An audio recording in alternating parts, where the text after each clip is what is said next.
Siya ang biyudang ginawang abo ang isang buong lungsod. Nang paslangin ang kanyang asawa, hindi lang nagluksa si Santa Olga. Naghasik siya ng takot.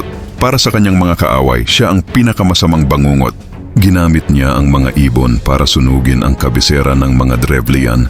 Ito ay laro ng sikolohiya at lupit. Isang paghihiganting walang katulad sa kasaysayan. Ngunit dito nagbago ang ihip ng hangin. Ang dating malupit na reyna naging isang ganap na santa.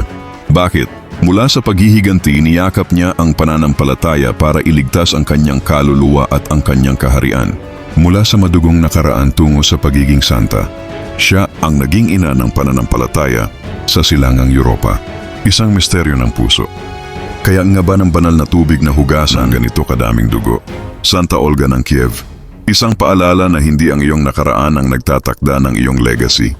Mag-like at mag-subscribe para sa iba pang History Deep Dives.